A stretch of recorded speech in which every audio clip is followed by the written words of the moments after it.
Nous allons prendre nos Bibles dans le livre de Matthieu, chapitre 23. Nous continuons toujours. Matthieu, chapitre 23.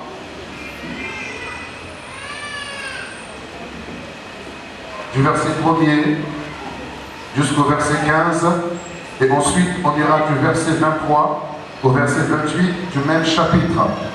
Matthieu 23, 1 à 15, et le même chapitre, du verset 23 au verset 28. C'est bon? Nous allons. Alors Jésus dit aux foules et à ses disciples, les scribes et les pharisiens se sont assis dans la chair de Moïse. Faites et observez donc tout ce qu'ils vous diront, mais n'agissez pas selon leurs œuvres, car ils disent et ne font pas. Ils lient des charges lourdes, difficiles à porter, pour les mettre sur les épaules des gens, mais eux-mêmes ne veulent pas les remuer du doigt. Toutes leurs œuvres, ils le font pour être vus des gens. Ainsi, ils élargissent leur phylactère et ils agrandissent leur coupe de leurs vêtements.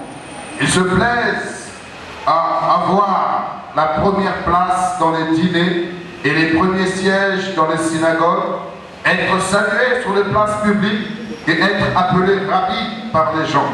Mais vous, ne vous faites pas appeler rabbi, car un seul est votre maître et vous êtes tous frères. Et n'appelez personne sur la terre Père, car un seul est votre Père, le Père céleste. Ne vous faites pas appeler docteur, car un seul est docteur, le Christ. Le plus grand parmi vous sera votre serviteur. Qui s'élèvera sera abaissé, et qui s'abaissera sera élevé. Quel malheur pour vous, scribes et pharisiens hypocrites! Vous fermez aux gens le royaume des cieux, vous n'y entrez pas vous-même, et vous n'y laissez pas entrer ceux qui voudraient y entrer. Quel malheur pour vous, scribes et pharisiens hypocrites!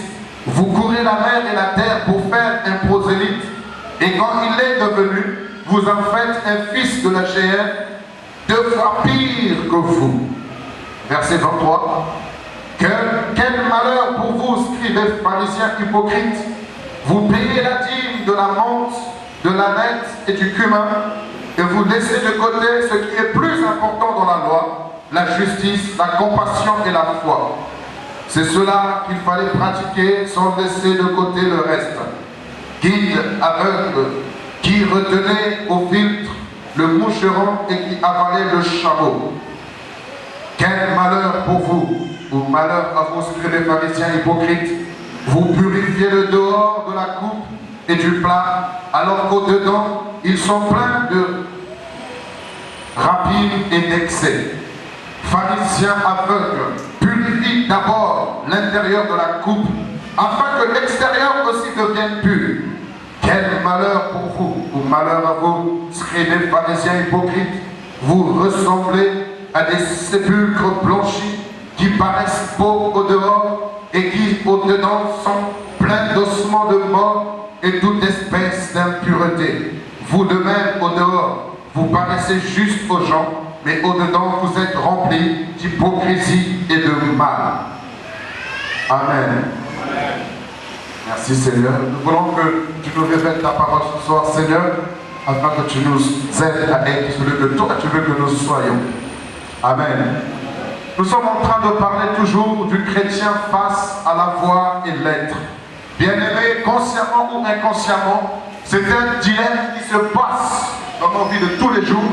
Nous sommes confrontés à cette réalité tous les jours. Avoir et être. Avoir et être. Et beaucoup, malheureusement, consciemment ou inconsciemment, se sont négligés, se sont oubliés, se sont effacés dans le but de pouvoir paraître, dans le but de pouvoir avoir, dans le but de pouvoir acquérir, au prix même de leur propre vie. Ils ne savent plus ce qu'ils sont, mais ils sont simplement attirés, assoiffés d'obtenir des choses. Parce qu'on leur a inculqué, ou ils ont comme vision, que celui qui a, c'est celui qui est.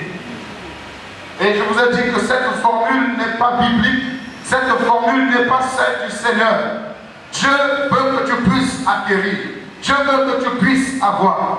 Mais en tant qu'enfant de Dieu, nous devons comprendre que Dieu veut donner à ses enfants. Dieu ne voudrait pas que ses enfants se cherchent, mais Dieu voudrait que ses enfants sachent qui ils sont.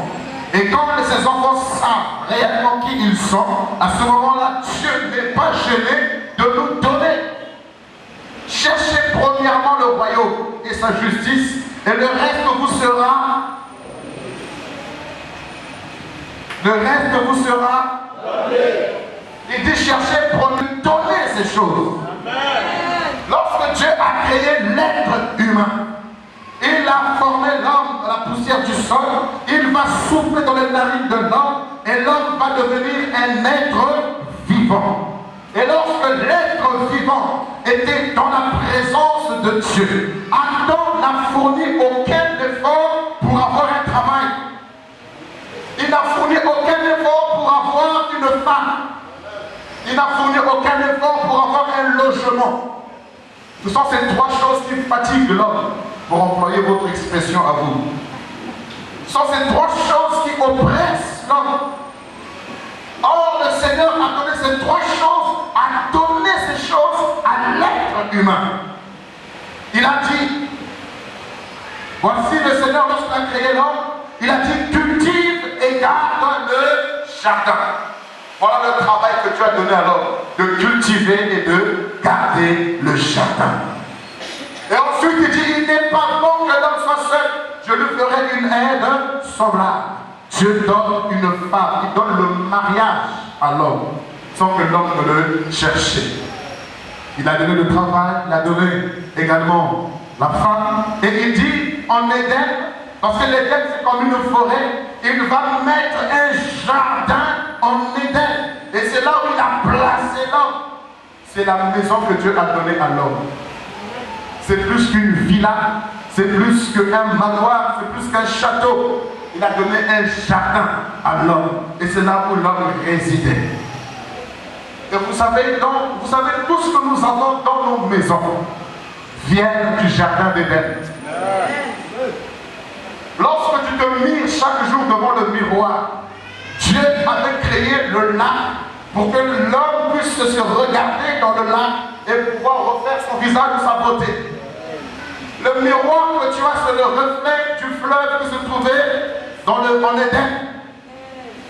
Nous sommes assis sur des fauteuils, et pour les plus luxueux, ceux qui aiment bien le luxe, c'est du cuir. Or, le cuir se trouve sur les vaches. Les vaches se trouvaient dans le jardin d'Éden. Vous êtes avec moi? Nous avons tous des tapis, nous avons tous des moquettes. Dieu a donné le gazon à l'homme. C'était une villa luxueuse. Dieu a donné cela à l'être vivant. Mais aujourd'hui, si tu oublies qui tu es, tu ne sais même pas qui tu es, et que tu es en train de chercher à courir après ces choses, Dieu va te laisser dans ta course. Dieu ne t'arrêtera pas dans ta course. Tu vas continuer à te chercher jusqu'à te fatiguer. Et quand tu vas te fatiguer, tu vas rentrer en toi-même comme le fils prodigue pour dire, mais j'ai un créateur, j'ai un père, j'irai vers mon père. Et quand tu reviens vers ton père, le père te réhabilite dans ton être vivant. À ce moment-là, il te donne. Dieu veut te donner. Et ne voudrait pas que tu cherches, que tu comprennes que tout est grâce. C'est la bénédiction de l'Éternel qui enrichit. Et il ne la fait suivre d'aucun chagrin. Mais lorsque nous cherchons à avoir nous-mêmes, c'est alors que nous avons des chagrins. Nous sommes là? Amen. Vous savez, frères et sœurs, lorsque je passais mon permis, j'ai fait des examens, le Seigneur m'a toujours fait grâce de réussir dans tous mes examens à l'école. Tous les diplômes par la grâce de Dieu que j'ai passés, je les ai eus. Je n'avais jamais connu ce qu'on appelle l'échec dans un domaine concernant les examens. Et arrivé à l'auto-école, le côté pratique, du moins la théorie, le Seigneur a permis que je rate le code de la route avec une faute. Et le Seigneur me dit, tu l'as raté, de la seconde fois tu l'auras. Et la pratique, tu l'auras du premier coup. Pourquoi? Parce que j'ai compris que le Seigneur voulait me faire goûter un peu ce qu'on appelle l'échec dans un examen quelconque. Parce qu'il m'a mené quelque part. Il allait m'amener à servir son nom parmi son peuple. Et parmi le peuple, des gens qui sont confrontés à un échec scolaire, à un échec d'examen. Si je n'étais pas passé par là, je ne devais pas être en mesure de compatir par rapport aux autres. Et quand il m'a donné, quand j'ai eu le permis, le Seigneur me dit, tu ne connaîtrais jamais le prix d'une voiture. Effectivement, j'étais encore en train de passer mon permis, on m'a offert une voiture. Ensuite, quand celle-ci était finie, voici, je reviens d'un voyage, on m'offre une deuxième voiture. Celle-ci également était finie, à mon retour, voici, on m'offre une troisième voiture. Celle-ci également à la casse, voici, on m'offre une quatrième voiture. Et lorsque Papa Zéouzi est venu et que étant parti, mais comme vous le savez, la grâce est restée, un bébé est né. Et vous savez, c'est pas comme ici, chez nous, ici en Afrique, où on peut mettre 5 personnes derrière ou 4 personnes, ça fait rien. On peut y aller. Là-bas, tout le monde, il y a 3 places, 3 personnes qui doivent être attachées avec la ceinture. Une 4e personne, c'est une infraction. Tu as une amende. Et voici que la voiture qu'on m'a offert, il n'y a que 5 places. Or, le bébé qui va s'ajouter fait 6 personnes. Je dis, bon Seigneur, tu vois que là, il y a un problème entre toi et moi. Parce que tu m'as donné une fille, tu m'as même promis une fille, tu m'as donné la fille, la voici. Mais voilà que maintenant, il manque une place dans la voiture. Et j'ai commencé à prier sérieusement par rapport à ça. Non pas parce que je suis matérialiste, non, mais parce que j'aime relever les défis avec le Seigneur. Et j'ai dit au Seigneur, je ne veux plus de voiture à vendre 145 000 km et on pense que c'est une bonne occasion. J'ai dit Seigneur, je veux une voiture avec 0 km. Je suis parti chez le concessionnaire, je me suis assis comme un bon chef. Bonjour monsieur, voilà je voudrais cette voiture. Toute option. On a commencé à faire les papiers, on a resté plus d'une heure à faire les papiers avec le monsieur. Je dis non, il me dit, vous voulez, je dis toutes les options dedans, tout. Et on a commencé à causer. Et à la fin, il me dit, désolé monsieur, la banque a refusé. Je dis, ce n'est pas grave monsieur, je reviendrai. Et je suis sorti. Et le Seigneur m'a rappelé ce qu'il m'avait dit. Tu ne connaîtras jamais le prix d'une voiture. Je suis sorti de là. Et il m'a dit, tu ne peux pas acheter ce qui est plus grand que toi. Tu ne peux pas acheter ce qui est plus grand que toi. Je dis, Seigneur, j'ai mis mon pied là-bas, je t'ai montré la voiture que je veux. Je ne changerai pas d'avis, c'est ça là que je veux et je la ferai devant chez moi. Alléluia. Amen. Non pas parce que je suis matérialiste, mais parce que je sais qui je suis. Amen. Vous savez, lorsque un monsieur ou un couple, une famille a des serviteurs, les serviteurs ne peuvent jamais rentrer dans la maison sans frapper. Même quand ils ont accès à la maison, on leur laisse rentrer, ils n'osent même pas aller frapper à la porte des patrons. Mais un fils est libre de rentrer dans la maison et de sortir. Il peut même rentrer dans la maison, dans la chambre des parents, parce qu'il sait que c'est mon papa, c'est ma maman, je peux rentrer dans la chambre. Il m'arrive quand je reviens du voyage, je suis fatigué par le voyage, je voudrais dormir, mais mes garçons, ils ne comprennent pas ça. Ils rentrent dans la chambre, ils veulent voir leur papa. Alors ils nous racontent toute leur histoire et ils veulent un bonbon. Maman est là, elle est assise, mais c'est papa, ils veulent un bonbon de papa. Donc je n'ai pas dit oui, je te le donnerai, il ne lâche pas l'affaire. Il dit, papa, laisse-moi me reposer, j'arrive. Je dis, mais papa, tu as trop dormi, il faut te réveiller maintenant, il faut venir, viens. Parce qu'ils savent qui ils sont. Et quand ils ont fini d'intercéder comme ça, malgré la fatigue, je me lève à cause de leur intercession et j'y vais.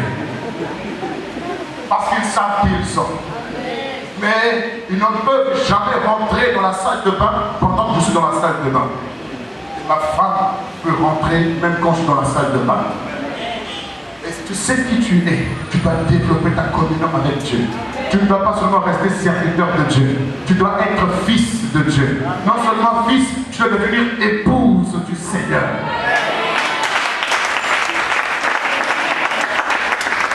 Car dans Apocalypse, on ne parle plus de serviteur, on ne parle plus d'enfant ou de fils de Dieu, mais dans le dernier chapitre de l'Apocalypse, on parle de l'épouse et de l'esprit qui disent « Viens, Seigneur ». Et tu dois savoir qui tu es. Mais malheureusement, quand le diable nous détourne de ce que nous sommes pour nous amener dans le matériel, dans les avoirs, dans les acquisitions, dans les possessions, à ce moment-là, nous perdons complètement la face de notre Seigneur. Et nous sommes en train de parler des pharisiens. Le Seigneur parle des pharisiens, mais il ne parle pas de tous les pharisiens. Quand on lit ce chapitre, on a l'impression que le Seigneur parle en train de généraliser. Mais il dit malheur à vous, scribes et pharisiens hypocrites. Donc il y avait des scribes et des pharisiens qui n'étaient pas hypocrites, qui étaient sincères, qui étaient sérieux avec Dieu. Mais il parle de ceux-là qui sont hypocrites. Et ce qu'ils manifestent comme œuvre, c'est simplement l'apparence. Ces scribes hypocrites manifestent simplement l'apparence. Parce que vous savez, comme je vous l'ai dit, le verbe être n'a rien à voir avec paraître. Et ils font tout, comme nous l'avons lu dans ce passage, ils font tout pour que les hommes puissent les regarder. Pour que tous les regards se tournent vers eux. Ils aiment faire de longues prières devant les gens. Ils aiment se tenir au coin des rues et faire des prières. Ils veulent les premières places. Ils mettent des vêtements vraiment somptueux pour être remarqués, pour être vus. Alléluia. Pour être vus. Et le diable est champion dans cela. Il a utilisé ce sens-là, la vue, dans le but de pouvoir chercher à ridiculiser les hommes ou de créer plusieurs caractères mauvais. Rien que par la vue, tu peux développer la convoitise, tu développes le complexe, tu développes la jalousie, tu développes beaucoup de choses rien que par la vue. Et les pharisiens étaient ceux-là qui aimaient impressionner les gens. Et le Seigneur dit que malheur à vous, scribes et pharisiens, parce que vous paraissez beaux de l'extérieur, mais au-dedans de vous sont des ossements desséchés. Donc vous êtes des tombeaux blanchis, vous êtes des sépulcres blanchis. Et aujourd'hui, beaucoup d'enfants de Dieu sont des tombeaux blanchis. Ils sont beaux de l'extérieur, mais de l'intérieur, ils sont pourris. Or, quand nous parlons de l'être humain, selon 1 Thessaloniciens au chapitre 5, verset 23, l'apôtre Paul dit que l'être humain est composé de 3 parties. L'esprit, l'âme et le corps. Que votre être tout entier, esprit, âme et corps, soit conservé pur. Voilà le Seigneur, esprit, âme et corps. Mais le diable, lui, c'est le corps, l'âme et l'esprit. Et la partie visible, c'est le corps. Mais l'âme et l'esprit, on ne les voit pas. Cependant, lorsque Dieu a créé l'homme, il a commencé par donner la forme, le corps, l'enveloppe d'abord. Et il dit bien que Dieu créa l'homme. Et il va souffler dans les narines de l'homme, et l'homme devint un être vivant, esprit, âme et corps. Et si vous remarquez bien, il y a des gens, et même des hommes de Dieu, qui se sont écartés de l'évangile, et tout ce qu'ils prêchent, c'est simplement le vêtement, tout ce qui est en rapport avec le corps. Et à ce moment-là, maintenant, les yeux, les mêmes yeux qui sont ouverts en Éden, que Ève a ouvert suite à la parole du diable, ainsi beaucoup d'enfants de Dieu ont simplement les yeux ouverts, parce qu'eux aussi ils veulent paraître. Quand tu as quelqu'un qui vient, j'étais en voyage, j'ai fait ça, regardez ce que je porte, je ne suis pas n'importe il montre la marque du vêtement, il montre la marque des chaussures. Et malheureusement, nous avons déjà clamé aussi. Il nous enseigne que tout ce qui est en rapport avec le corps, tout ce qui est simplement visible. Et la Bible dit que l'homme regarde à ce qui frappe les yeux, mais Dieu regarde à l'esprit et à l'âme. Et aujourd'hui, les hommes sont intéressés. Vous allez voir que les églises où il y a la foule, il y a la foule, il y a la foule, c'est parce qu'on prêche sur tout ce qui est en rapport avec le corps, tout ce qui est visible. Nous sommes là ce soir. Tout ce qui est visible. Et à ce moment-là, on voit que le bishop, l'archbishop, il a 4x4, il a, je ne sais pas, Jaguar, il a la Mercedes, il a une villa, il a des gardes du corps, il ne porte pas n'importe quoi. Sa chaussure coûte 30 000 $, ou 30 000 euros. La montre qu'il porte 15 000 $. Et alors les yeux des disciples s'ouvrent comme en Éden. Et ils vont voir que l'arbre est agréable à la vue. Et ils vont chercher à reproduire la même chose. Or, quand tu vois cela, ça crée en toi un complexe d'infériorité. Parce que toi, tu n'as pas de moyen de t'acheter même une chaussure au marché. Et ça crée en toi un complexe. Et tu vas développer au quoi? L'ambition de chercher à réussir, de chercher à avoir toi aussi, de chercher à acquérir toi aussi pour que tu sois comme. Et à ce moment-là, tu es en train d'oublier ce pourquoi tu es venu sur cette terre. Ce que le Seigneur veut faire avec toi, tu l'abandonnes complètement parce que tes yeux se sont ouverts sur tout ce qui est visible à l'œil nu.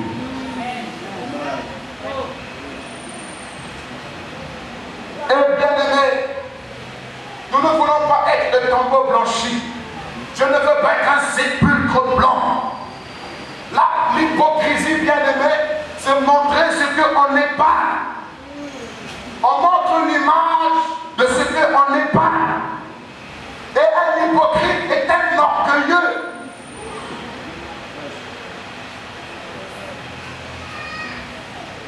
Et celui qui marche avec les hypocrites finira par être hypocrite.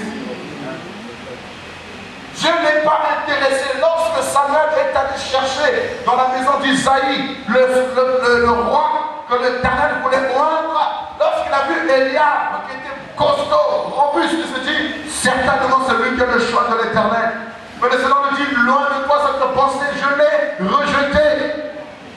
L'homme regarde à ce qui frappe les yeux, mais moi l'Éternel je regarde au cœur. Lorsque tu cherches à plaire, lorsque tu cherches à maquiller tout ce qui est visible, tu cherches à plaire aux hommes. Tu cherches à plaire aux hommes. Parce que quand tu te bats pour avoir une chaussure, tu te bats pour avoir une maison, tu te bats pour avoir tout ce qui est matériel, Dieu n'est pas dans l'affaire. Dieu voudrait donner à ses enfants. Dieu voudrait bénir ceux qui sont. Mais toi, quand tu cherches par tes propres moyens, Dieu n'est plus dans l'affaire. Parce que tu cherches à plaire, tu cherches à prouver, tu cherches à démontrer que tu n'es pas n'importe qui. Donc parce que tu as quelques vêtements, tu n'es pas n'importe qui. Parce que tu as une voiture, tu n'es pas n'importe qui.